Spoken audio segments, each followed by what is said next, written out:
नमस्कार दोस्तों, स्वागत है एक बार फिर से हमारे YouTube चैनल रोजगार समाचार में। मैं हूं मनोज कुमार। एक बार फिर से स्वागत करता हूं आप सभी का।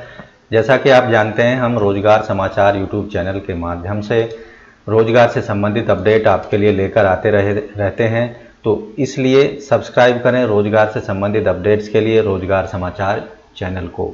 आज की वीडियो में हम बात करने जा रहे हैं भारत सरकार परमाणु ऊर्जा विभाग निर्माण सेवा एवं संपदा प्रबंध निदेशालय के द्वारा जारी किए गए विज्ञापन संख्या निसंप्रणि 01/2022। आवेदन की अंतिम तिथि है। इन पोस्टों के लिए जो विभिन्न प्रकार के पदों के लिए आवेदन मांगे गए हैं 29 अप्रैल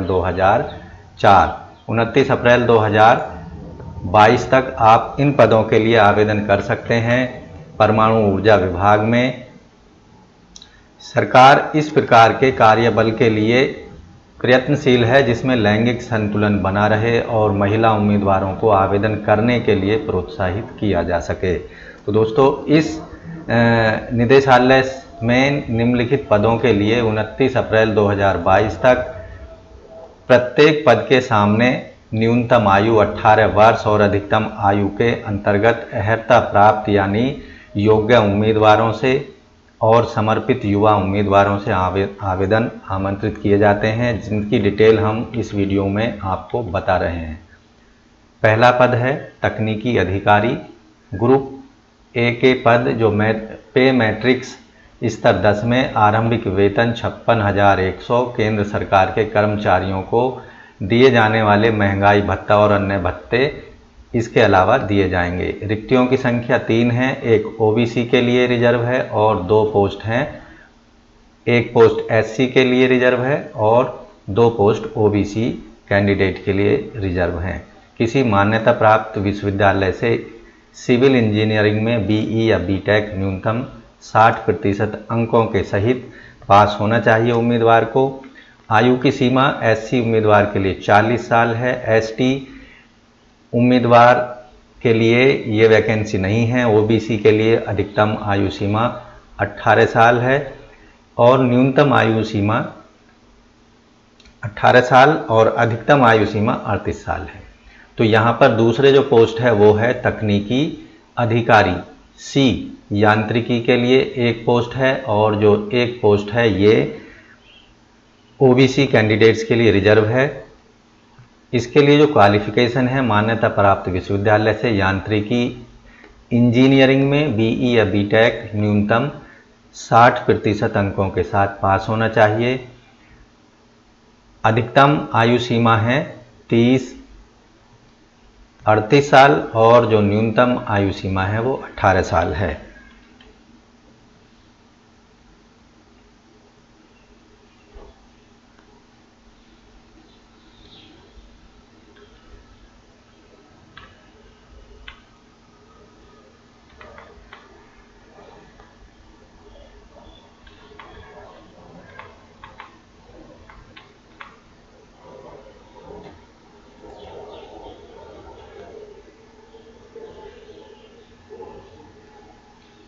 इन पदों पर जो चयन प्रक्रिया है, यदि उम्मीदवार अधिक होते हैं तो पात्र उम्मीदवार की स्क्रीनिंग टेस्ट करके साक्षात्कार के लिए बुलाया जाएगा योग्य उम्मीदवारों को।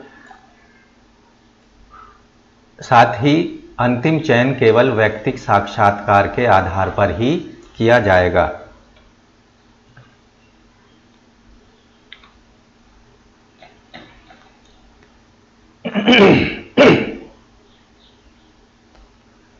वैज्ञानिक सहायक बी ग्रुप बी पद के लिए जिसका पे मैट्रिक्स 6 है और जो आरंभिक वेतन है वो है 35,400।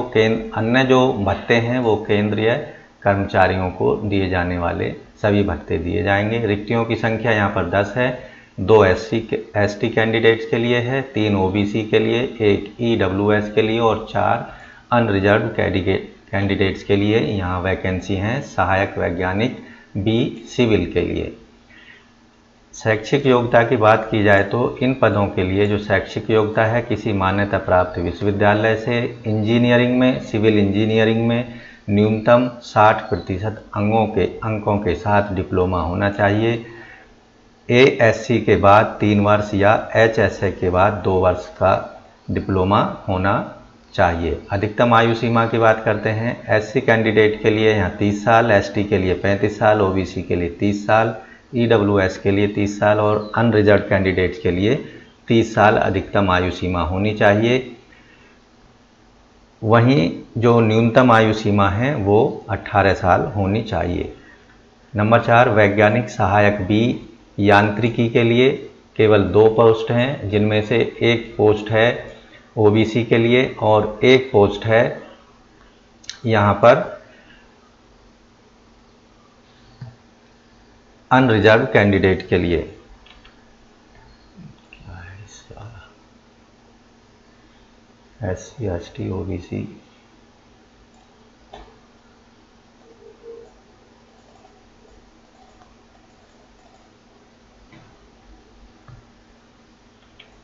क्वालिफिकेशन किसी मान्यता प्राप्त विश्वविद्यालय से यांत्रिकी इंजीनियरिंग में डिप्लोमा होना चाहिए 60% अंकों के साथ। साथ ही जो अधिकतम आयु सीमा है SC कैंडिडेट्स के लिए 30 साल, ST OBC के लिए 30 और 33 साल और अनरिजर्व कैंडिडेट के लिए 30 साल होनी चाहिए। अन्य पद की बात की जाए तो यहाँ पर वैज्ञानिक सहायक B इलेक्ट्रिकल ट्रेड में केवल 2 पोस्ट हैं, जिनमें से एक ST के लिए है और एक अनरिजर्व्ड है। क्वालिफिकेशन किसी मान्यता प्राप्त विश्वविद्यालय से विद्युत इंजीनियरिंग में 60% न्यूनतम अंकों के साथ डिप्लोमा होना चाहिए। एज जो है यहाँ पर अनरिजर्व्ड कैंडिडेट्स के लिए 30 साल है और जो ST कैंडिडेट हैं उनके लिए 35 साल अधिकतम एज है और न्यूनतम जो है 18 साल एज होनी चाहिए। चयन प्रक्रिया इन पदों के लिए चयन प्रक्रिया व्यक्तिगत साक्षात्कार के द्वारा किया जाएगा। उम्मीदवारों को 1:5 के अनुपात में स्क्रीनिंग टेस्ट में प्राप्त अंकों की योग्यता के आधार पर साक्षात्कार के लिए बुलाया जाएगा। अगर उम्मीदवारों की संख्या ज़्यादा हो जाती है तो स्क्रीनिंग टेस्ट के आधार पर सॉर्ट आउट किया जाएगा, उसके बाद व्यक्तिगत साक्षात्कार के आधार पर बुलाया जाएगा।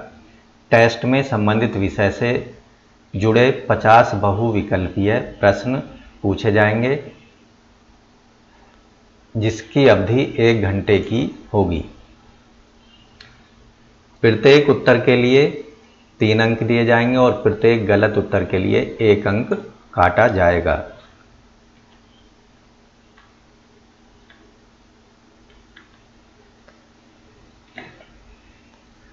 अब बात करते हैं टेक्नीशियन ग्रुप B यानी टेक्नीशियन B ग्रुप C पद। पे मैट्रिक्स है इसका स्तर 3, आरंभिक वेतन 21,700, अन्य भत्ते केंद्र सरकार के कर्मचारियों को दिए जाने वाले भत्ते सभी दिए जाएंगे। रिक्तियों की संख्या 20 है, जिनमें से 3 SC उम्मीदवारों की और 8 OBC, 2 EWS और 7 अनरिजर्व कैंडिडेट की वैकेंसी हैं। साथ ही 3 बैकलॉग रिक्तियां भी हैं। HH सुनने की अशक्तता एवं OH अस्थि से संबंधित दिव्यांगता के लिए 1 पद आरक्षित है। शारीरिक जो अशक्तता है, डिसेबिलिटी है, वो 40% से कम नहीं होनी चाहिए। न्यूनतम शैक्षिक योग्यता इन पदों के लिए SSC में 60% अंकों के साथ में विज्ञान एवं गणित के साथ 12th क्लास पास होनी चाहिए। साथ ही प्लम्बिंग में ट्रेड प्रमाण पत्र होना चाहिए। वहीं अधिकतम आयु सीमा SC के लिए 25, ST के लिए 30 और OBC के लिए 28, साथ ही अनरिजर्व कैंडिडेट के लिए 25 साल रखी गई है। न्यूनतम आयु सीमा 18 वर्ष है। अब बात करते हैं टेक्नीशियन B कारपेंट्री की। इसमें टोटल 4 पद हैं, जिनमें से एक SC के लिए है और एक EWS एक OBC के लिए है और एक SC के लिए है। क्वालिफिकेशन SSC में न्यूनतम 60% अंक विज्ञान और गणित के साथ उत्तीर्ण होना चाहिए। साथ ही कारपेंटर ट्रेड में प्रमाण पत्र होना आवश्यक है। अधिकतम आयु सीमा ST के लिए 30 साल और ओबीसी के लिए 28 साल है। वहीं टेक्नीशियन बी मिस्त्री जो हैं, यहाँ पर टोटल 2 पोस्ट हैं। एचएससी में यानी 12th क्लास में 60% अंक होना चाहिए विज्ञान और गणित के साथ, और मेस्त्री में ट्रेड प्रमाण पत्र होना चाहिए। अधिकतम आयु सीमा एससी के लिए 25, एसटी के लिए 25, ओबीसी के लिए 28 और यूआर के लिए 25 साल है। टेक्नीशियन बी फिटर के लिए 2 पोस्ट हैं। यहाँ एक पोस्ट ओबीसी के लिए है और एक पोस्ट है ईडब्ल्यूएस के लिए। एचएससी में न्यूनतम 60% अंक होने चाहिए विज्ञान और गणित के साथ। फिटर में ट्रेड प्रमाण पत्र होना चाहिए। अधिकतम आयु सीमा ओबीसी के लिए 28, ईडब्ल्यूएस के लिए 25 है। टेक्नीशियन बी एयर कंडीशनिंग केवल 2 पद हैं, जिनमें से एक पद एचएच के लिए आरक्षित है डिसेबल्ड पर्सन्स के लिए। एसएससी में न्यूनतम 60% अंकों के साथ 12th होनी चाहिए विज्ञान और गणित सब्जेक्टों के साथ। एयर कंडीशनिंग में ट्रेड प्रमाण पत्र होना चाहिए। यहाँ पर जो ओबीसी के लिए 28 साल अधिकतम एज है और अनरिजर्व कैंडिडेट के लिए 25 साल अधिकतम एज है। उसके बाद ही यहाँ पर आप बात करते हैं पीडब्ल्यूडी उम्मीदवारों के लिए जो आयु सीमा है वो यहाँ पर एससी के लिए 35, एसटी के लिए 35, ओबीसी पीडब्ल्यूडी के लिए 38 और यूआर के लिए 35 साल है। टेक्नीशियन बी इलेक्ट्रिकल विभाग में 6 पद हैं, जिनमें से एक पद ओएच विकलांग कैटेगरी के उम्मीदवारों के लिए आरक्षित है, एक एसटी के लिए, 2 पद हैं ओबीसी के लिए, एक पद है ईडब्ल्यूएस के लिए और 2 पद हैं अनरिजर्व कैंडिडेट के लिए। एसएससी में न्यूनतम 60% अंकों के साथ विज्ञान गणित के साथ 12th होना चाहिए। विद्युत में ट्रेड प्रमाण पत्र होना चाहिए। यहाँ अधिकतम आयु सीमा एससी के लिए 25, एसटी के लिए 30 और ओबीसी के लिए 28, ईडब्ल्यूएस के लिए 25, यूआर कैंडिडेट के लिए 25 वर्ष होनी चाहिए। न्यूनतम आयु सीमा यहाँ पर 18 साल होनी चाहिए। ट्रेड प्रमाण पत्र के संबंध में यहाँ हम आपको बता देते हैं, आपको ध्यान रखना है 2 वर्ष की अवधि का एनटीसी आईटीआई उत्तीर्ण हो या फिर शिक्षुता प्रशिक्षण योजना के अंतर्गत 2 वर्ष की अवधि का एनएसी प्रमाण पत्र या 1 वर्ष की अवधि का एनटीसी आईटीआई उत्तीर्ण पूरे करने के पश्चात 1 साल का कार्य अनुभव होना चाहिए, या 1 वर्ष का एनटीसी आईटीआई उत्तीर्ण और प्रशिक्षु यानी शिक्षुता प्रशिक्षण योजना के तहत 1 वर्ष की अवधि का एनएसी प्रमाण पत्र होना चाहिए।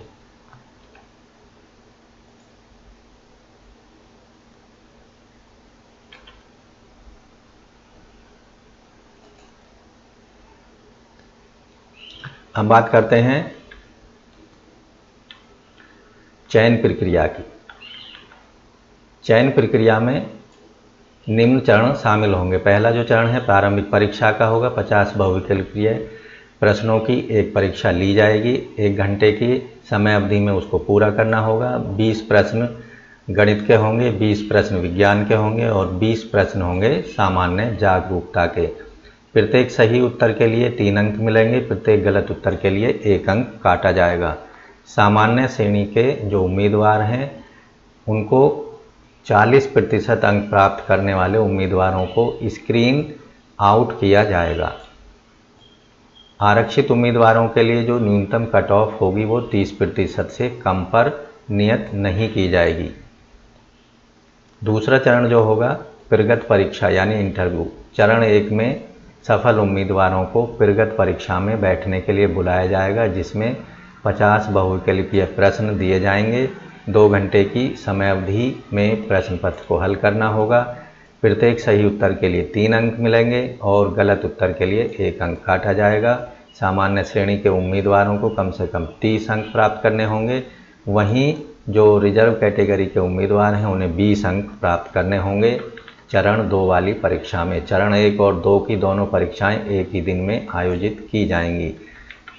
इसके बाद चरण 2 से 2 में जो प्राप्त किए गए अंकों के आधार पर अंतिम योग्यता सूची तैयार की जाएगी। अंक बराबर होने की स्थिति में योग्यता सूची में पद निर्धारण के लिए निम्न तरीका अपनाया जाएगा। 2 चरण में कम नकारात्मक अंक वाले उम्मीदवारों को मेरिट सूची में उच्च स्थान पर रखा जाएगा।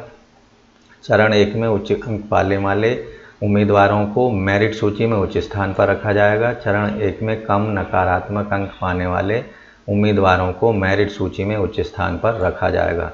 तो इस तरह से ये इनका अगर 2 या 2 से अधिक आवेदकों के अंक समान होते हैं तो उस कंडीशन में इन चरणों को देखा जाएगा।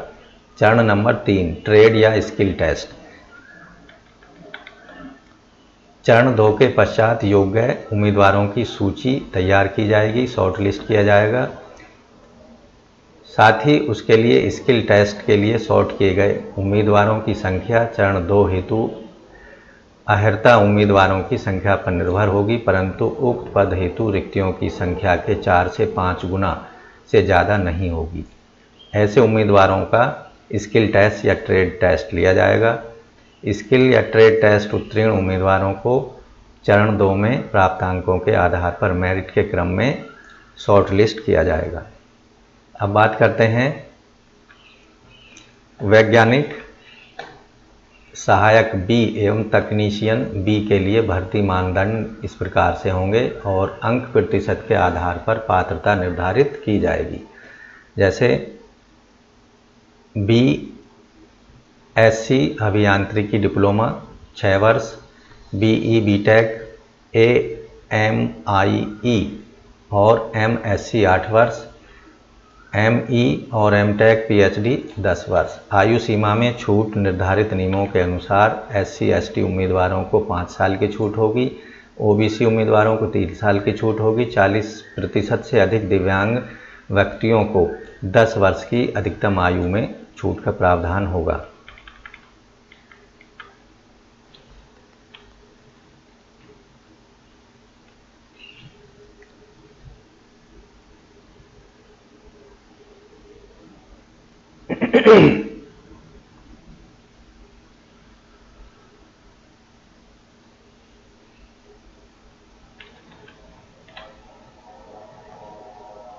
अब बात करते हैं आवेदन शुल्क की। इन पदों के लिए जो आवेदन शुल्क है वो नॉन रिफंडेबल होगी। पद कोड 1 से 2 तक तकनीकी अधिकारी सी के लिए 500 रुपये शुल्क होंगे। 3 से 4 यानी वैज्ञानिक सहायक बी के लिए 300 रुपये पेमेंट करना होगा। 6 से 11 पद संख्या टेक्नीशियन बी के लिए 250 रुपये फीस पेमेंट करनी होगी। वहीं एससी एसटी महिला उम्मीदवारों, भूतपूर्व सैनिकों, विकलांग श्रेणी के उम्मीदवारों को फीस में छूट दी गई है, उन्हें फीस पेमेंट की ज़रूरत नहीं होगी। आवेदन करने के लिए इच्छुक उम्मीदवार दिए गए फॉर्मेट में सारी डिटेल डालकर भर सकते हैं या फिर उम्मीदवारों को सलाह दी जाती है कि वो dcsem.gov.in पर उपलब्ध विधिवत भरे हुए आवेदन को जमा करें। आपसे ये रिक्वेस्ट है कि आप ऑनलाइन मोड में ही अपने फॉर्म को उपलब्ध करें और उसके साथ मांगे गए डॉक्यूमेंट्स को ऑनलाइन अपलोड करें। साथ ही अपना जो एक पद के लिए एक मात्र आवेदन ही प्रस्तुत करें। अगर उम्मीदवार एक से अधिक पद हेतु आवेदन करना चाहता है तो प्रत्येक पद के लिए अलग अलग आवेदन और अलग अलग शुल्क का भुगतान करना होगा। उम्मीदवार का वैध ईमेल आईडी और मोबाइल नंबर होना आवश्यक है। एससी एसटी ओबीसी पिछड़े वर्ग ईडब्ल्यूएस उम्मीदवारों को आवेदन में इसका उल्लेख स्पष्ट रूप से करना चाहिए। तो इस तरह से आप